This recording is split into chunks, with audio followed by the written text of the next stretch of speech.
Herodias, novelette, guilty silence. A delicate alabaster yellow finger thrusts itself into blue-black locks, an insatiable, knowing gaze pours out. Before her, hatred rises up in the wild, handsome figure of the zealot faun, whom they call the preacher of the wilderness, Adonis. Within her, a rage of Venus finds its own justification. The red lamp, stabbing, stinging, and the air as oppressive, as hot as the grass-sultry blood in her body. If he will make me suffer, me, the princess, then he must die. Oh, John. A bath, precious ointments. Intoxicating she was as she rose and went into the bright morning light, and full of desire as she went out of the bright morning light, bending into a dungeon full of the dread of destiny. Well, you obstinate man, still the hard, strange words of the penitents directed at the Jewess, when before you stands nothing but Roman reason and Greek manners? Still the same obsessions under that tangled mane, and I want your sighs, your tower of strength, and the quivering of your powerful heart, you man apart, chaste and solitary. I want you to live for me, do you hear? Is that so hard? And she smiles. And John, a tall figure ripened to sinewy strength by the desert sun, rising from the fetter stone at the entrance of the daughter of the royal house, speaks in deep, soft, forceful tones. Princess, you know that there is no contempt within me, for love touches me, and in return for your affection, wild and foolish though it be, I would give you the best I can wish, salvation. May my voice, the rough voice that prepares the way of the Lord, claw the frippery and wantonness from you, so that at last your soul may see the light and demand salvation, and accept the sign of cleansing from me. For I would make you a boundless gift of the highest thing I acknowledge in myself, my prayer, and prostrate myself with it day and night before the throne of God, that your grace might grow. There you go again, preaching your baptism of repentance. Just wait, I'll send my own preacher, my love, the red preacher, the executioner. Until then, my darling, fare thee well. And Samson was avenged of his Delilah. An Aphrodite of a landscape rose in fragrance from round the pool, and the sun breathed through the foliage, warm and coy, like a bride nestling against a happily beating breast. Merrily mocking flowers, odorsome rising sap, ripe blue air.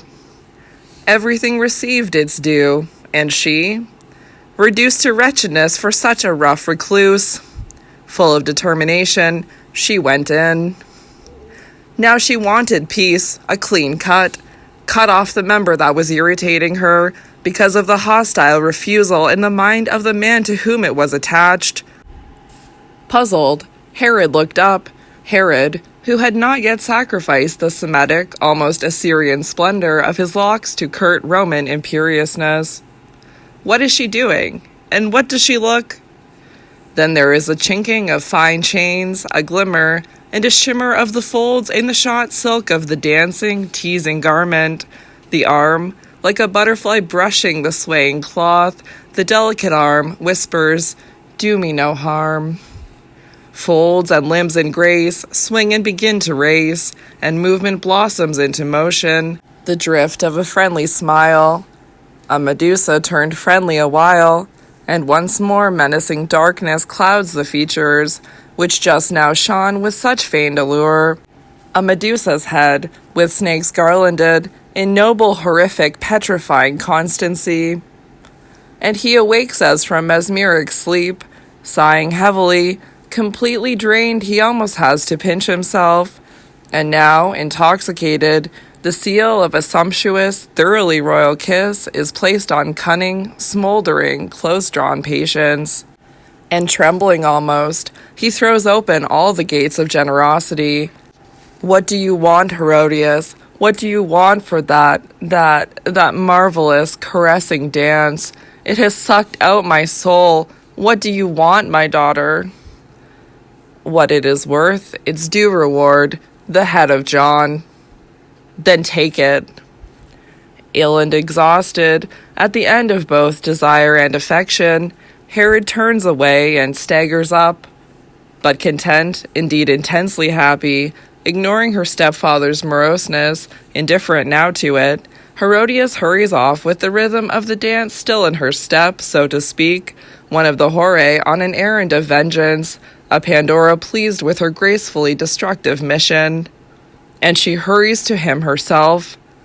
He does not look at her. He kneels down and prays. She stands there for a while, then goes out, embarrassed. Almost all pleasure in her triumph has gone, so little effect it has had. Great, noble, alone between himself and the Almighty, John remains buttoned up in happy contemplation, since no longer distracted from himself by his office of the voice crying out in the wilderness of the royal city, no longer directed towards this petty alien earth, which keeps opening up in its course. Thus he remains, strong, robust, too much a man, and full of the simplicity of solitude for piety as such. Thus he remains until the evening darkens and the red preacher quietly beckons. And it turns doubly red. Warm with pity, the early evening curved down like the cheek of a dreaming angel. And now there is blood on their love, blood on their nights. She does not groan with remorse, but she feels so unsatisfied, restless, strange, so transformed into desolation. Such a soulless life, so Faustinian, so anointed with fear, of such Ovidian sultriness. She has to anesthetize herself, draw up her ruler's pride around her, something which before, in voluptuous evil, though actually virginal innocence, she did not need to do. She finds herself at bottom so petty, so sick and timid. But then again, it is as if something from the past, something deep and great, the blood that was spilt that night, were raising her up from afar, at the same time ennobling her. And when she is old and gray and counts on death, something fearful and soft comes into her thoughts, as if she is to meet again the strange man who rejected her. To meet again?